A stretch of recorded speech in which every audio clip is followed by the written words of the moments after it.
ആര്യ നേരത്തെ നിന്നത് നമ്മുടെ ഈ പട്ടം ഗൗരീശപട്ടം എന്ന് പറയുന്ന പ്രദേശത്തായിരുന്നു. അവിടെ ഈ മഴ മാറി നിന്നതോടുകൂടി തന്നെ അവിടെയുള്ള വെള്ളമൊക്കെ തന്നെ ഇറങ്ങിപ്പോയിട്ടുണ്ട്. അതുകൊണ്ട് തന്നെ അവിടെ ഇപ്പോൾ വലിയൊരു അതീവ സ്ഥിതിയെ നമുക്ക് പറയാൻ സാധിക്കില്ല. കാര്യം വെള്ളമൊക്കെ ഇറങ്ങി തുടങ്ങിയത് കൊണ്ട് തന്നെ ആളുകൾ അവർക്ക് അവിടെ സ്ഥാനങ്ങളൊക്കെ തന്നെ സുരക്ഷിതമായ സ്ഥാനത്തേക്ക് മാറ്റി അവർക്ക് ഇപ്പോൾ താമസിക്കുന്ന വീട്, അതായത് ഗവൺമെൻറ്റിൻ്റെ നേതൃത്വത്തിൽ, നഗരസഭയുടെ നേതൃത്വത്തിൽ ഏർപ്പാടാക്കിയ സ്കൂളിലേക്ക് അവർ മാറി താമസിച്ചിട്ടുണ്ട്. ഞാനിപ്പോൾ നിൽക്കുന്നത് ഈ വട്ടിയൂർക്കാവ് വയലുകട എന്ന് പറയുന്ന പ്രദേശത്താണ്. ഇവിടെയും ഇന്നത്തെ ഈ മഴയിൽ ഉച്ചയോടുകൂടി, ഇന്ന് ഉച്ചയ്ക്ക് 3:30 കൂടിയാണ് ഇവിടെയും ഈ കാണുന്ന റോഡിലൊക്കെ തന്നെ വെള്ളം കയറി തുടങ്ങിയത്.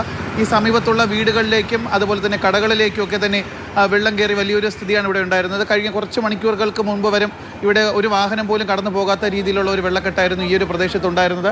ഇപ്പോഴും നമുക്ക് ഇവിടെ നിന്ന് കഴിഞ്ഞാൽ പല വാഹനങ്ങൾ, ഇരുചക്ര വാഹനങ്ങൾ ഉൾപ്പെടെ ഈ ഒരു റോഡിൽ ഇവിടെ നിന്ന് പോകുന്നതും ആളുകളൊക്കെ തന്നെ ഈ വണ്ടിയെ തള്ളി ഇത്രയും ഈ ഒരു വെള്ളം കയറി കിടക്കുന്ന സ്ഥലത്തൊക്കെ തന്നെ ഈ ഒരു വാഹനങ്ങളെ തള്ളി നീക്കുന്ന ഒരു കാഴ്ചയുമാണ് കാണാൻ സാധിക്കുന്നത്. ഈ സമീപത്തുണ്ടായിരുന്ന കടകളിലേക്ക്, തട്ടുകടകളിലൊക്കെ വെള്ളം കയറി അവർക്ക് ഇന്നത്തെ ഒരു കച്ചവടവും മുടങ്ങി നാളത്തേക്ക് കരുതി വെച്ചിരുന്ന ആ സാധനങ്ങളൊക്കെ തന്നെ നശിച്ചു പോകുന്ന ഒരു അവസ്ഥയുണ്ടായിരുന്നു. ചേട്ടാ, ഇന്ന് എപ്പോഴാണ് ഈ ഇവിടെ വെള്ളം കയറി ഈ ഒരു അവസ്ഥ തുടങ്ങിയത്?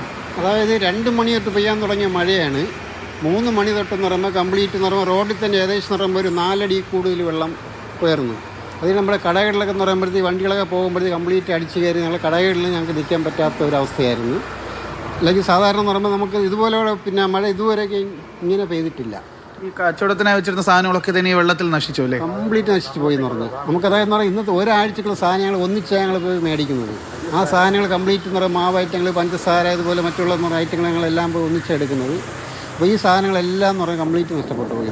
നമ്മൾ പ്രതീക്ഷിക്കാത്തൊരു മഴയായിരുന്നു പറയുന്നത്. ആര്യ ഇവർ സൂചിപ്പിക്കുന്നത് പോലെ തന്നെയാണ്. അതായത് ഈ ഒരു മഴയത്ത് ഏറ്റവും കൂടുതൽ കഷ്ടത അനുഭവിക്കുന്ന വീടുകളിൽ താമസിക്കുന്ന ആളുകൾ മാത്രമല്ല, ഇതുപോലുള്ള ചെറുകിട കച്ചവടക്കാരെയൊക്കെയാണ് ഇത്തരത്തിലുള്ള മഴ പെട്ടെന്ന് കയറുന്ന വെള്ളവും ഒക്കെ തന്നെ വലിയ രീതിയിൽ ബാധിക്കുന്നത്. ഇവിടുത്തെ കാര്യം മാത്രമല്ല, നേരത്തെ സ്റ്റെവിൻ സൂചിപ്പിച്ചതുപോലെ തന്നെ നമ്മുടെ പഴവങ്ങാടി ഈസ്റ്റ് ഫോർട്ട് മേഖലയിലൊക്കെ തന്നെ അവിടെയും ഇന്ന് ഉച്ചയോട് കൂടി തകർത്തു പെയ്ത ഈ ഒരു മഴയിൽ കടകളിലേക്കൊക്കെ തന്നെ വെള്ളം കയറിയിരുന്നു. പൊതു ചിത്രമാണ് ഇപ്പോൾ ജിബിൻ നമുക്ക് കാണിച്ചിരുന്നത്. പലയിടങ്ങളിലും വീടുകളിൽ വെള്ളം കയറിയിട്ടുണ്ട്, പ്രത്യേകിച്ച് ഗൗരീശപട്ടം മേഖലയിലൊക്കെ.